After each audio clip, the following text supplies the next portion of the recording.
Ortega Díaz y también presidente del Banco de Venezuela. Bienvenido. Buenas tardes. ¿Cómo está, ministro? Bien, gracias. ¿Tú? ¿Cómo va el pago de las garantías del Banco Federal? Esas son preguntas que muchísima gente se hace. Queremos saber hasta la fecha. Bueno, al día de hoy tenemos muy buenas noticias, toda vez que hemos cancelado 151.987 planillas correspondientes a igual número de ahorristas para un gran total de 1.008 millones de bolívares. Es importante destacar el hecho de que en el caso del Banco Federal son 565.000 ahorristas, de los cuales estratificados están, ¿verdad? De 0 a 100 bolívares tenemos un universo de 261.000, de 100 a 500 bolívares tenemos 100.000, lo cual nos arroja un segmento de 361.000 ahorristas que están por debajo de los 500 bolívares. Más del 50%. Exactamente. De 500 a 30.000, que es el monto máximo del pago de la garantía, tenemos unos 200.000 ahorristas. Cuando vemos esta cifra, que son 151.987, quiere decir que para el pago del monto total de las garantías que se corresponden a 2.150 millones, ya tenemos cancelado casi el 50% del monto total de la garantía a cancelar, que son 2.150 millones de bolívares. Y en tiempo récord, ministro. Y en tiempo récord. Hemos visto que el 14 de junio, cuando fue el momento de la intervención del banco, inicialmente, 11 días después, se inició con este pago y la receptividad de la gente ha sido bien positiva, toda vez que ellos ven la respuesta del Estado. Es que precisamente eso es lo que hay que destacar, la respuesta de un gobierno responsable, de unas instituciones responsables, hermanadas, en este caso FOGADE, Banco de Venezuela, Banco Bicentenario, y gracias al apoyo de 12 bancos privados, que hay que destacar también el trabajo arduo que han hecho estos trabajadores de estas instituciones privadas para colaborar con estos venezolanos precisamente en que recuperasen lo más pronto posible su dinero.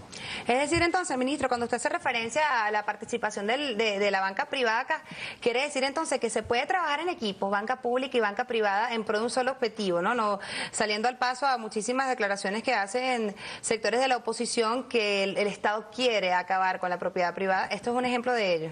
Creo que es el mejor ejemplo casualmente en este tipo para desarmar este tipo de tesis, porque precisamente es gracias a la colaboración y a esta integración de estas 3.025 agencias que hemos podido atender estos 151.000 venezolanos que demandaban precisamente el pago de la garantía que ellos habían depositado sus recursos, sus pocos ahorros en el Banco Federal, y que por la irresponsabilidad de unos banqueros o de un banquero en particular, lamentablemente habían quedado en una situación de incertidumbre, pero gracias precisamente a la responsabilidad de un gobierno, de unas instituciones, se sale al frente precisamente con la intención de responderle a los ahorristas y no a los banqueros, como pasó en la crisis del 94-95. Esto se ha dicho muchas veces, pero es necesario reiterarlo, y es esa crisis que hubo en la Cuarta República, la crisis económica que hubo y que no fue solventada por el gobierno anterior o por los gobiernos anteriores, sino que era precisamente darle prebendas a los privados o darle preventa a los grandes banqueros. Aquí se está haciendo lo contrario. ¿Cuál es la participación que está teniendo el Estado o el compromiso que está teniendo el Estado para saldar la deuda que tenían otras personas, que tenían los grandes banqueros en este caso con los arrastres? En la modificación precisamente de diciembre del año pasado, el 23 de diciembre del año 2009, en la modificación que se hace de la ley, se eleva la garantía de 10.000 a 30.000 bolívares.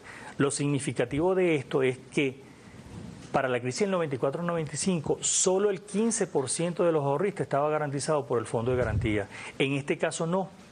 En este caso tenemos que el 96% de los ahorristas tiene cubierto el 100% del monto de sus ahorros, y el otro 4% cobrará los 30.000 bolívares, y posteriormente, en función a la decisión que se tome con relación al Banco Federal, si es rehabilitado o pasa a liquidación, podrán recuperar la diferencia que tienen en sus cuentas. Claro, este es otro punto que tampoco se le está diciendo a las personas que tienen más de 30.000 bolívares que no se le va a cancelar su dinero, que lo tienen perdido, sino que más adelante, una vez que se solucione o que se tenga ya la decisión final de la intervención, se le va a ver el destino de su dinero, que no pasaba, por ejemplo, con el Banco Latino, que fue ahora cuando se canceló por parte del Estado venezolano, del gobierno bolivariano, que se canceló esa deuda que se tenía.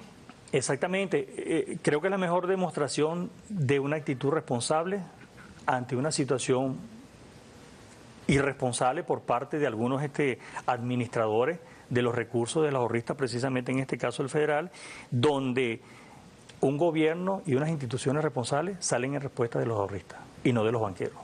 Ministro, hace poco más de un mes que se inició con este pago de las garantías. ¿Hasta cuándo tienen las personas posibilidad de ir al Banco de Venezuela o a las instituciones que están prestándose para esta posibilidad de reclamar, si quiere, de alguna manera su dinero que tenían en el Banco Federal?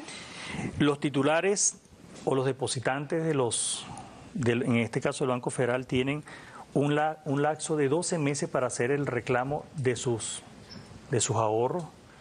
Es importante que puedan acudir con prontitud en ese lapso de esos 12 meses, toda vez que cuando uno menos se da cuenta ya han transcurrido el año y no ha hecho la solicitud. Claro. Es importante que lo hagan, así lo establece el artículo 301 en su aparte número 3, que establece que los titulares deberán asistir durante un periodo de 12 meses para que ellos puedan reclamar los haberes que tienen. Hay preguntas, ministro, que muchísima gente se hace en torno al destino de personas de pronto que adquirieron un vehículo mediante el Banco Federal, una vivienda, que ya la cancelaron. ¿Cómo hacen con el finiquito? Explíquenle un poco a la gente para que entienda qué debe hacer, porque existe incertidumbre, gente que de pronto se ha dicho, pero es necesario reiterarlo. ¿Qué pasa con la gente que de pronto mediante el Banco Federal adquirió algún inmueble, algún vehículo, algo? ¿Qué hacen con esa?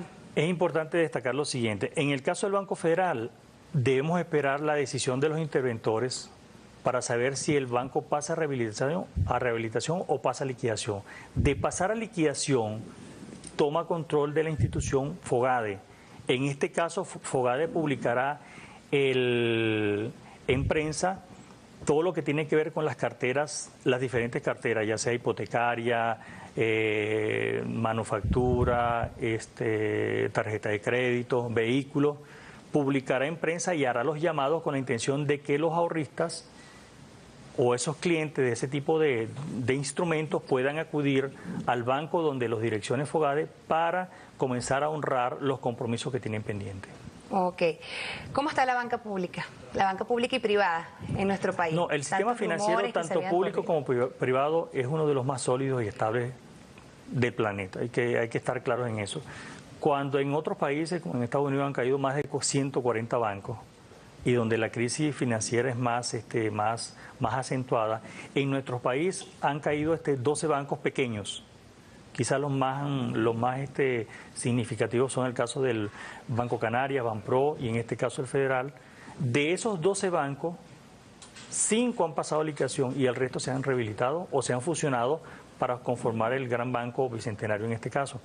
Evidentemente que es importante invitar a nuestro público, a nuestros oyentes, a que no se hagan eco de estos rumores malsanos que lo que tratan es de tergiversar y de focalizar algún tipo de intención malsana contra alguna institución financiera, tanto pública como privada, que no se hagan eco de estos rumores. Toda vez que a la prueba se está que han atacado uno que otro banco y no ha pasado nada. Quiere decir, pues creo que es el mejor ejemplo precisamente de la estabilidad que tiene. Incluso CICPC ya había tomado cargas en el asunto de personas que estaban con rumores en torno a este tipo de temas de la banca, que está penalizado. Incluso por la ley. Por la ley. ¿Cómo se encuentra? Incluso semanas atrás o la semana pasada veíamos un acto muy bonito con el Banco de Venezuela y el presidente de la República, un año de la nacionalización, y entre otras cosas el presidente anunciaba que el Banco de Venezuela se había convertido en el primer banco a nivel nacional. ¿Qué nos puede explicar en torno a ese tema? ¿En qué consiste que ahora el Banco de Venezuela pasó al primer lugar? Es cierto, mira, aquí tenemos un gráfico muy ilustrativo precisamente de ese tipo de esa información. Y tiene que ver con que a junio del año 2009, cuando el Estado adquiere el Banco de Venezuela, teníamos en captaciones 25.706 millones de bolívares, y en esta curva roja que tenemos acá vemos cómo ha ido escalando posiciones hasta posicionarse